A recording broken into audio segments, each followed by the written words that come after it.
This week on Intrigued Full Effect. Time just stopped.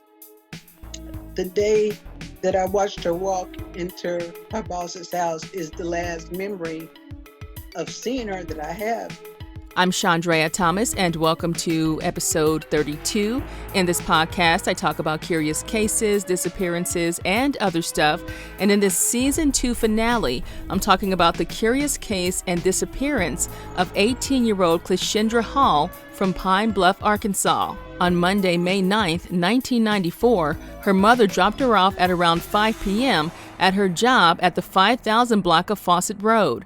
That's where she did office work for a doctor at his home. And when she didn't come home that night, family members say they were told by her employer that she clocked out at 8:30 and left, and she hasn't been seen since. All of this just weeks away from her high school graduation. I spoke to Clea's mother, Laurel, about that night 26 years ago and how she's continuing her search to this day. This is what happened. Laurel, tell me what happened with your daughter, Clea, on May of 1994. Was it May 9th? May 9th, 1994. Yeah, what happened that day? It started as a typical day. They get up, my kids got up, got ready for school, and I took them to school. Well, Clea was a senior, so if they had a job, they could get out early. When I took her to her job, which is about a mile from our house, there was no one there, so she came home, laid down on the couch, took a nap. And then a little before 5, her boss's wife called and said she was home and she could come over. And Clea got up off the couch. I just kind of wiped the sleep out of her eye and got in the car. And I dropped her off, watched her walk into her job. And that was the last time that I actually saw her. And was there anything unusual about this particular day? Was there anything different about this day? Was it pretty much a run-of-the-mill type situation? Or was there something different? Other than the fact that she was going to work earlier than she normally goes, there wasn't anything different about the day. Because normally she would go after school, but since she got out early, she was going to go early. So she goes to work and everything's, she goes to work, she does her normal thing that she can imagine. And then you just normally just would expect for her to show up, in a few hours or whatever. But when she doesn't, how do you discover that she's nowhere to be found? Well, about 8 o'clock, Clea called home and my son and I both picked up the phone. I picked up the extension. I didn't say anything. And she said, anybody call? And my son said no. And so she said, okay, bye. And, just hung up, which that wasn't unusual. And so I was reading, I fell asleep. Well, my husband came in about 12:45 a.m. And so he had a habit of checking everybody's room to make sure that everybody was okay. And he came in and woke me up and he said, is Clea still at work? And so I was asleep. I hopped up and I went to look in the room and I'm like, no, I guess, because she didn't call. So I got on, so I came in and I didn't even know the number. I had to look it up in the phone book and I called and her boss answered it on the first ring. And I said, is Clea still there? And he's like, no. She left at 8:30. And I said, who did she leave with? And he said, I don't know. I just heard the door close and the garage go down like she always does. But let me go check her timesheet. So he went, put the phone down. He came back and he said, yeah, she signed out at 8:30. And I'm like, well, who could she have left with? And he's like, I don't know. And so, of course, just like most moms, I stayed up because I'm thinking, okay, she's the senior about to graduate and maybe she's trying to flex her independence. It's not like her to stay out, but it's possible. So I waited up all night, because I'm like, I can't wait till she gets home. And but she didn't come. And so when my sons got up to go to school, and I'm just going on, I ain't letting you ask me no questions, am I? But when she got, that's all right. That's all right. Okay. When my sons got up to go to school, and they was like, where's Clea? I'm like, I don't know where Clea is. She didn't come home. And so my middle son was in the 10th grade at the time, but both of them were in senior band. And so when he got to school, he called home and he said, Mom, she's not at school. And he said, maybe she went, because the seniors went to the elementary school to play. So maybe she went with them. and when they come back, I'll call you. And so he called me around lunchtime, and he said she wasn't with the band. So, of course, now I'm really scared because I don't know what has happened. So I called the police, and that was during the time right before you didn't have to wait the 48 hours, or 24 hours. But anyway, I had to wait 24 hours before I could file a report. And they didn't even take me seriously when I filed the report. When I gave it to the guy, he just kind of half-heartedly took it and, and said, okay, we'll call you or something like that. And so we came home, and right away we printed some flyers and we hand wrote our phone number on there. If you see her, call us on these flyers, and we started handing them out. And it was like the next couple of days after that, when we still didn't hear anything, that I contacted the news people. At what point did the police finally, I guess, as you say, take this situation seriously and really start, I guess, searching for her? Or what happened after that? They went to the school and talked to the school, and one of the detectives told me that if she had been a troublemaker at school or something like that, they wouldn't have done anything. But the fact that she was a good student and didn't get in trouble, they thought, this doesn't sound right. And I guess the school thought it didn't sound right, but I still don't think that they took it as serious because they didn't even check her locker when the school was cleaning out lockers at the end of the school term 2 weeks later. Her stuff was still in her locker, and they called the police and and they asked if they wanted those things that were in her locker. I don't know what that was, even to this day, what was in her locker. But I know that when she got up from the couch and left here, she didn't have anything, no purse, no driver's license, no ID, nothing. She just got up and went to work. So to this day, do you guys still have her purse and all of her stuff from that day, like her license or any of that? No, the police have all of that. Oh, so they have all of that. They also have the contents of her locker that you have no idea of what those things are. So from our previous conversation, I know that you kind of felt like, that you don't believe that the police kind of handled the situation the way that you think they should have. What would you say to that at this point? I mean, it's been, like you said, 26 years since your daughter, disappeared. How do you feel about how the investigation has gone with what's happened with her? There's some things that I think they could have done differently. And earlier in the investigation, when I said something to that effect to one of the detectives, he said, "Oh, Miss Hall, you watch too much television. Real life doesn't work like those crime shows because, they can solve them in an hour. And so real life doesn't work like that." Usually the last person to see somebody is the first person that you start talking to and work your way backwards. But that's not exactly, how they did. And I don't even think, or I don't even know if I believe that they think something happened to her, because I tried to get the state police to take over the investigation, because we're not a small town. I think we were 50,000 at that time. The state police said they thought that our local police were doing all that they could do, or had done what they could do. I don't know what more they could have done other than start from the beginning, eliminating suspects or persons of interest, I'll say. So your daughter disappeared on May the 9th, 1994. That evening, you guys finally get a police report done within the next day or two. The police finally get this report and these things going. Did you go over to where she was working and talk to those people yourself, or like what happened with your communication with them, her friends, like who she may have had contact with? What happened with that? We went to talk to one friend. There was a guy that was a friend of hers. We went to talk to him to see if he had seen her, and he said no, he hadn't seen her. And we briefly spoke with her boss, and I think that next day he went out of town to a local town because he had a grant program for people with daycare, so he had to go check on some daycare business the next day, he said. So Wednesday, we did a radio interview, and when we got there, he was there. The guy had called him. And so we briefly talked to him, but we really haven't had any conversation with him concerning Clea since. A couple of times we called him and asked if we could come over and look at the office and see where she worked, because we've never been inside.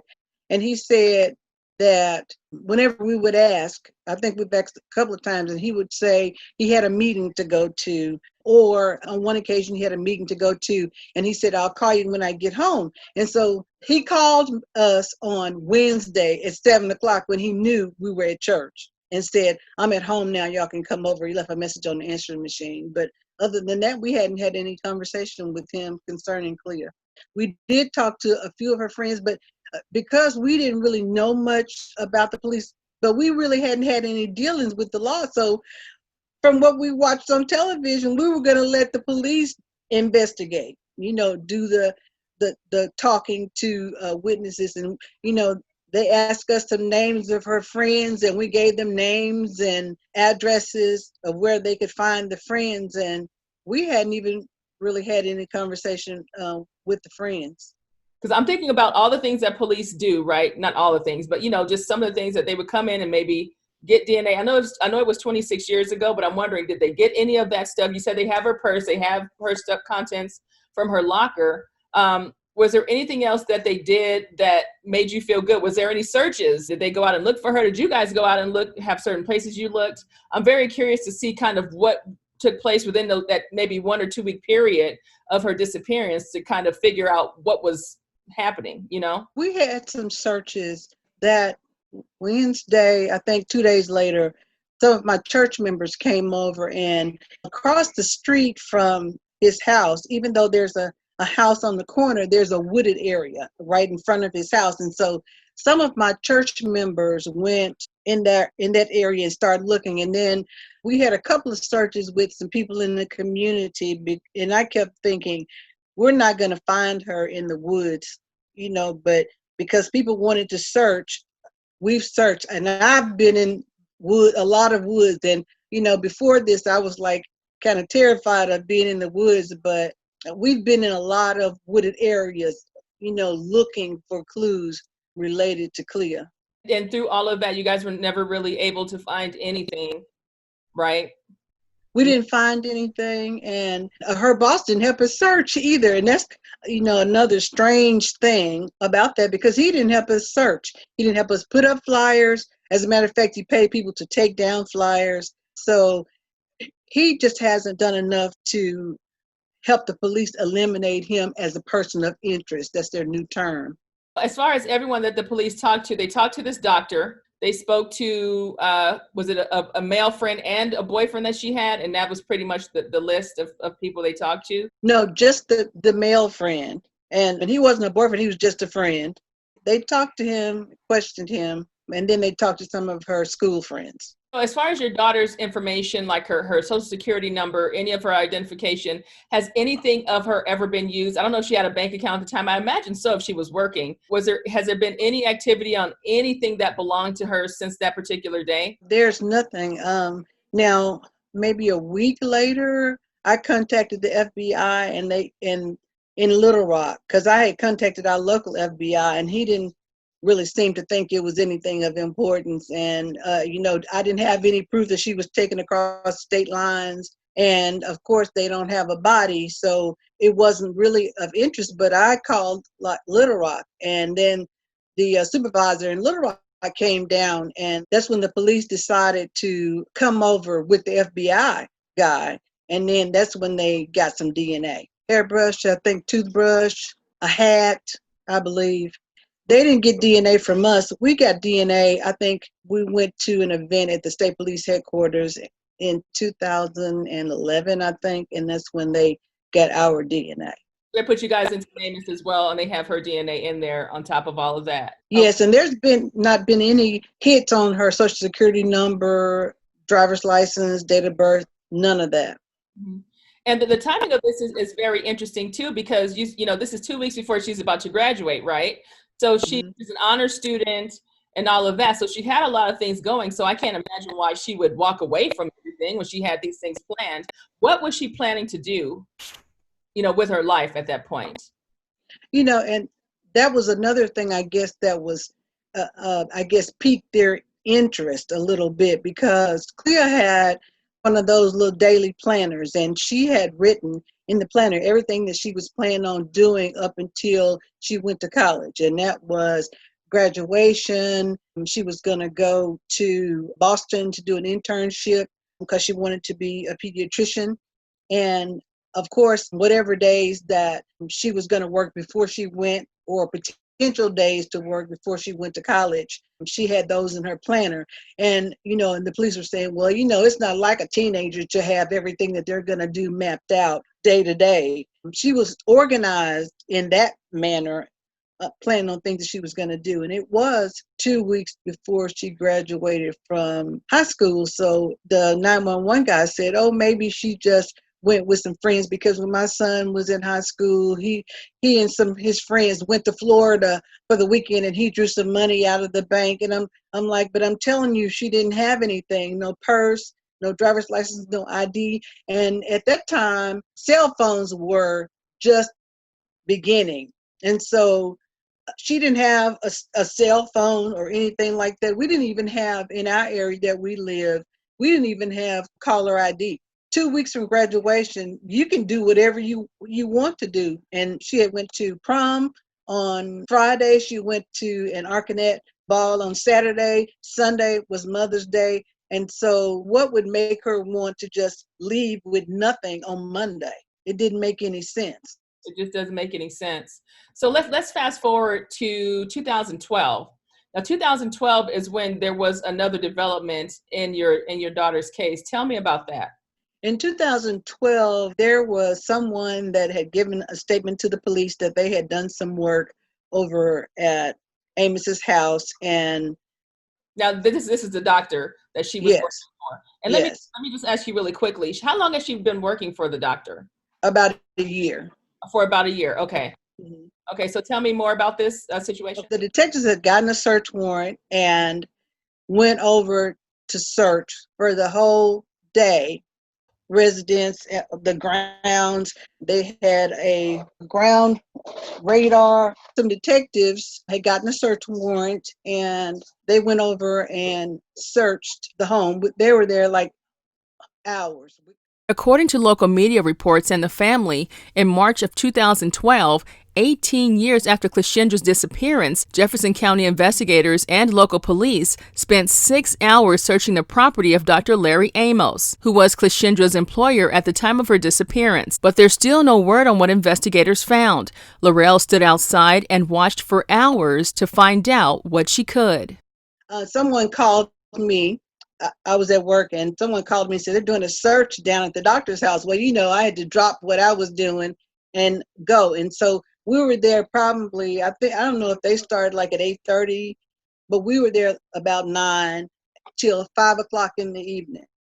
And so, waiting. And then finally they made the crowd like go back. We had to go back a block, maybe two, or a block and a half away from the house. One of the detectives came out with some bags. They had 5 bags of evidence, I guess. And the crime lab lady said during their investigation that she was afraid for her life because there were so many people out there, which that really kind of surprises me, because when there's some type of incident, there's people standing around all the time. When the police come into an incident and people see yellow tape and they see a bunch of police officers, they gather. And so she said she was afraid, and so she gave the bags to the detective. And so they put the evidence in the trunk of one of the detective's cars. And so he went home with the evidence and I guess took off his gun and his police equipment and just closed the trunk up for the weekend. Then on Monday, when he was getting his stuff, he realized that he still had these bags in the trunk of his car. So he took them and put them in the evidence locker.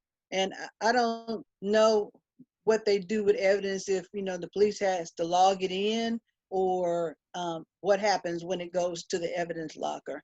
But after 30 days or almost 40, I went to the city council meeting to ask the police chief what was going on with our evidence, because I had called a couple of times and they always said, well, we haven't heard anything. And so I went to the city council meeting and I said, so what's going on with our evidence? We haven't heard anything, it's been, over a month. And so she said, oh, we have a standing appointment every Wednesday with the crime lab, and they haven't come up, or they haven't found anything or something, she said. And the next day, the crime lab, I think, was contacted by a reporter. And so the crime lab issued a statement saying that they had not received any evidence on Cleashindra Hall's case.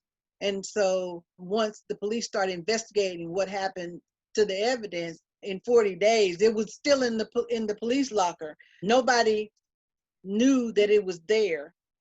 And, because I kept thinking, if y'all thought that you had something of importance, why didn't somebody take it right on up to the crime lab? Although it was 5 o'clock, so maybe the crime lab is closed. I don't know. But, and then if that were the case, this was, I think, a Friday. So Monday morning, why didn't somebody take this evidence on up to the crime lab? Because we're trying to find out what happened to Cleashindra Hall.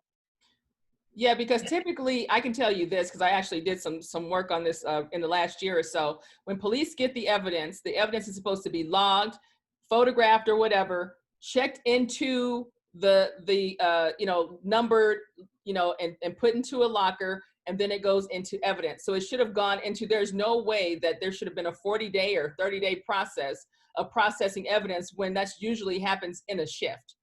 And at the very least, at the latest, it would have happened on that Monday if there were, with the mistakes or whatever. You know what I'm saying? So there was some sort of mishap with this evidence. And what do you know of this evidence now? All they told me after that was that they didn't find anything. And like I said, it went to the crime lab. It was 40 days.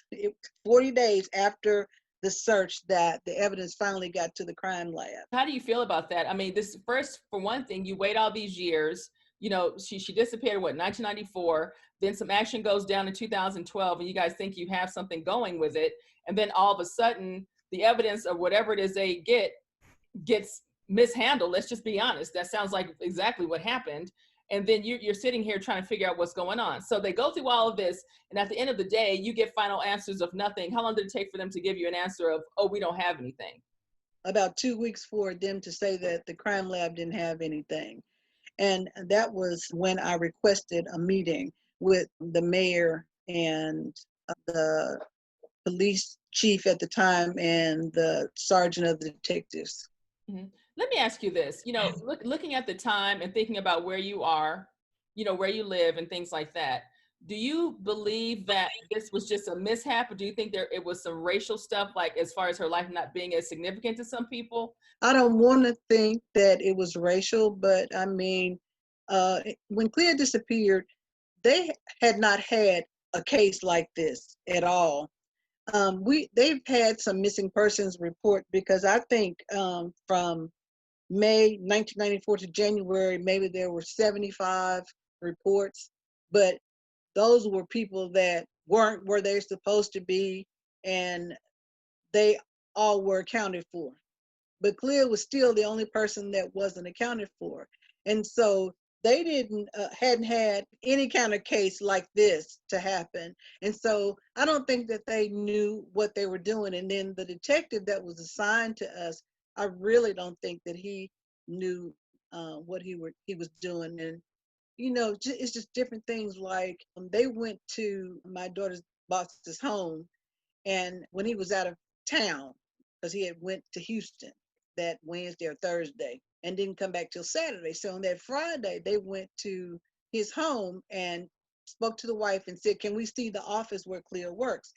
And so she let them look in the office. And so now this was the office with a business phone. He didn't leave town till Wednesday, or leave the state till Wednesday or Thursday. So he should have been using the office phone. And so on the redial, when they pushed the redial and they asked who the person was that answered, they said their name was Smith. So I kept asking and asking who that was. Well, when he came back in town, he went to the police station on Saturday, gave his statement. And so he had started passing our house. There's two ways to go to his house, and one of those he doesn't ever have to pass our house, but he had started passing by our house. And so I was outside talking to one of my friends, and he stopped and asked if we had heard anything, and I told him no. And then he asked me if the school had brought Clea's diploma, and I'm like, no, because we hadn't even thought about any of that. And so he said, oh, and by the way, the police gave me, and he gave me this piece of paper, gave me this number on somebody named Smith, and I don't know anybody named Smith. And so I'm like, okay. And my friend just kind of looked at him kind of strange, so he got in his car and left. But over time, it may have been a year, when I kept saying, y'all know this, y'all haven't tracked this number, and it turned out to be the lady that had been his babysitter for his son, who was 4 at the time, and she had been his babysitter since he was born. Well, I guess if that's the last person they called, that would be the number on the office phone. It wasn't even the home phone; it was the office phone. So how would they expect Clea, a number that Clea called, to still be on the office phone? Yeah, like way down the line. That's From Monday to Saturday, Friday. From Monday to Friday, the last number on the phone would be a number that she calls. Yeah, I mean, I imagine they can see the phone logs. Like they can look at the phone logs and see, the phone calls that were made while during the time frame of when she was supposedly there. You know what I'm saying? Like, and looking and investigating that. We all have that same kind of mentality, in that we have to we have to be the investigators. If somebody calls us and say they see something, we have to call the police. And it's over the years, when somebody's called us and say that they have visions, or they know somebody that said something about her boss, then they would question those people like they were the criminals. And then people wouldn't come forward with anything. In 2019, local media reports said that there was some speculation about Clea's disappearance and a possible link to confessed serial killer Samuel Little. That's because reports say he might be responsible for the murder of another Pine Bluff woman by the name of Jolanda Jones, who was 26 years old at the time. It allegedly happened just 3 months before Clea vanished, but at this point, there's been no solid confirmation of a connection between the cases by investigators. Tell me about your daughter as far as her personality, just so people get an idea of her as a person, right? So, we know that she was smart, right? We know that you said she wants to be a pediatrician, so she's very intelligent. You said she was on honor roll. What did she like to do? What was her favorite food? Did you guys have anything that you do? Was she your only daughter? She's my only daughter. Your only daughter. So were there things that you guys did special together as mother and daughter? Tell me about that. She liked to read, in addition to being in the band, because she liked music, but she liked to read. But then she was an average teenager, liked to talk on the telephone, and she liked kids. And so she would keep kids in the nursery at church. And then, like, we had nieces or nephews, she would babysit them. And so she had a passion for little children. And so that's why she wanted to be a pediatrician. And so you guys do, what about events? Tell me about yearly events. I know you guys do the balloon release. Tell me about the symbolism of that, and kind of how, the community has, I'm guessing, has kind of helped you guys, deal with things. How is that going? Of course, in 26 years, we've released a lot of balloons. We released balloons on her birthday. Usually that's just a family gathering. Every now and then, we may have some community people, but it's usually just family. And then on May 9th, we release balloons that we try to get community involved in. We have pins that we wear, and we have T-shirts that we wear. And, but it's been years when somebody has asked, when they've seen it, like when they see us. And because I remember once, maybe in like the 5th year, and this lady saw me in the grocery store, and she said, "Is that girl still missing?" I remember that. Is that girl still missing? And I'm thinking, well, you hadn't heard anything saying that she was found, because just like we put it in the news that she was missing, we would say, she's found. We're having a party, like when the prodigal son comes home. We're going to have a big feast and let everybody know that she's found. But, over time, it's like we don't hear much from people asking about her. As far as like tips and things like that, I mean, have those pretty much dried up from what your knowledge is? Because I'm waiting to hear back from the police. I've reached out to them a couple of times. As far as you know, like, was there ever anything, just out of curiosity, sighting, theory, any of that? They may have had some tips. I don't know what they were, or other than the tip for the search warrant. I don't really know what what leads they may have followed up on.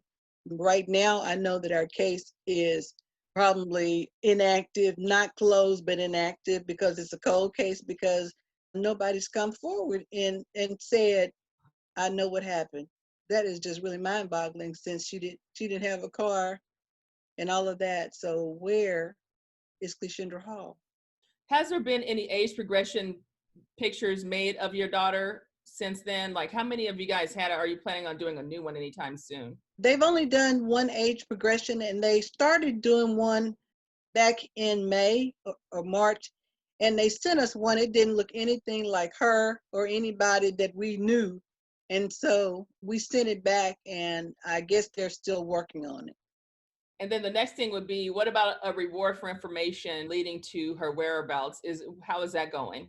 When Clea disappeared initially, we had people were donating money. And so this radio station had started advertising, and again, we were naive, and he was telling people, to just bring money to the radio station, for Clea. And so people brought money.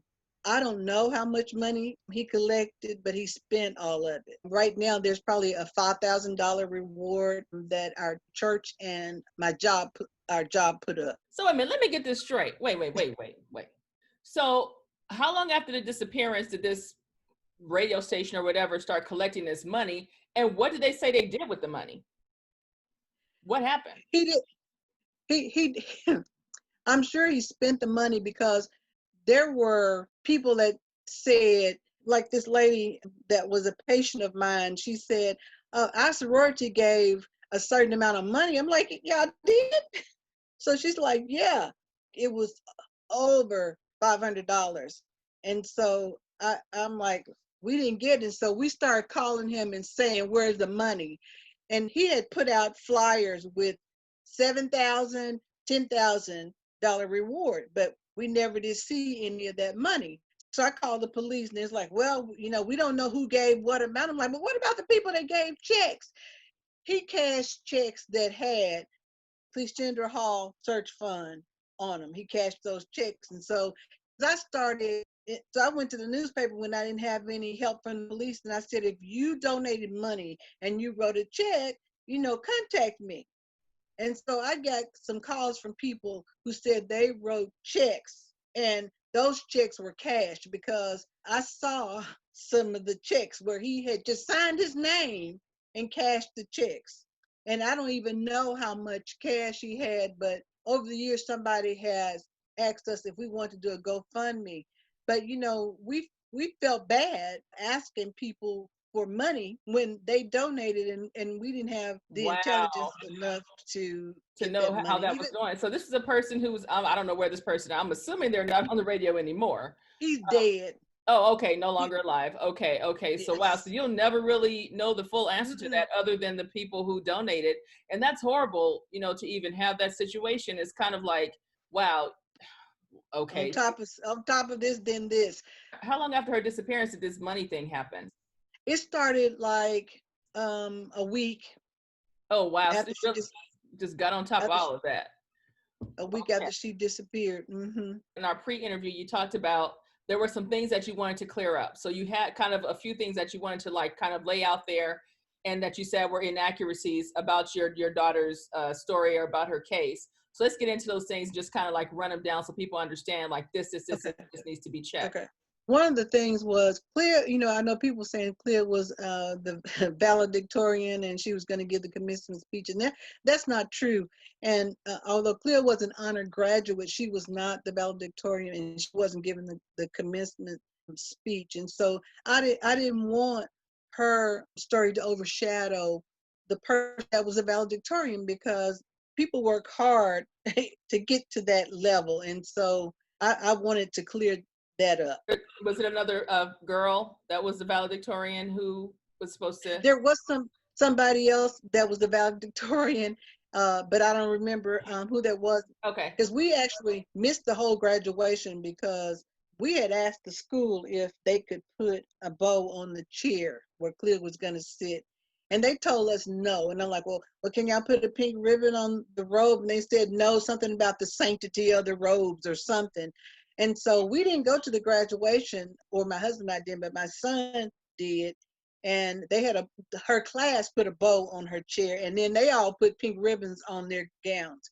And so we missed it because the school said that they couldn't do it. Is there anything of hers that you have that you really go to? Because I know I've had parents say they go in and they they remember the scent of their child, they remember certain things. Are there things that you go to? We packed up most of her clothes, but the Sunday before Clea disappeared was Mother's Day, and so she gave me this card, and I have a scrapbook of things that I have put together over the years that were like her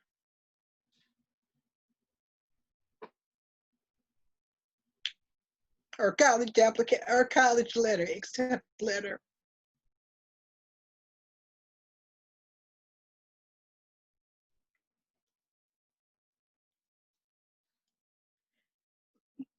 The school, finally brought us her a diploma. And so,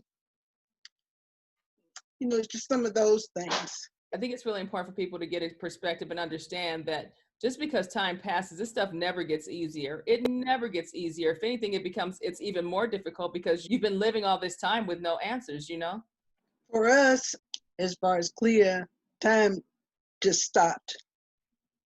The day that I watched her walk into her boss's house is the last memory of seeing her that I have. So the time stopped for us. And when somebody asks me how old she is, and I'm thinking she's 40 something, to me, she's still 18. And it's hard to acquaint that to her being 18, but I have 4 grandchildren. They don't know her, but they know we release balloons for their Aunt Clea, and they know that she's not here. But and they've seen pictures, but that's all that they know of her. And so for us, she's still 18. When it comes to my final thoughts about this case, the first thing that comes to mind is how difficult it must be for Laurel and her family to deal with Clea's disappearance for more than 25 years with no idea of what happened to her. She would have never left her life behind with all of the goals and plans that she had for the future. I'm also very curious as to what police have been able to find over the years in this case. Meanwhile, the family will continue to do their yearly balloon launch while they search for answers. She was last seen wearing a short set with blue polka dots on the shorts and blue stripes on the blouse. She also had on white socks and sneakers and a white ponytail holder in her hair. The case is still under investigation and police are still following up on leads. The family says there's a $5,000 reward for information in the case. I also reached out to Dr. Amos for a comment about this episode, and so far, there's no response. If you have a case that you want me to check out, just visit me on the Intrigued Full Effect Facebook page or email me at intriguedfulleffect@hotmail.com. Until 2021, be safe and stay true.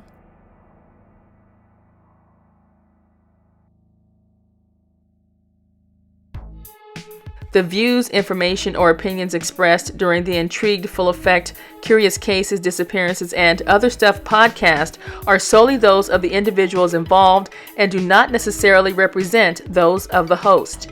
The primary purpose of this podcast is to educate and inform. The host of this podcast assumes no liability or responsibility for any activities in connection with opinions shared in the podcast. The podcast and blog associated with it shall not be used in any legal capacity or as a basis for expert testimony.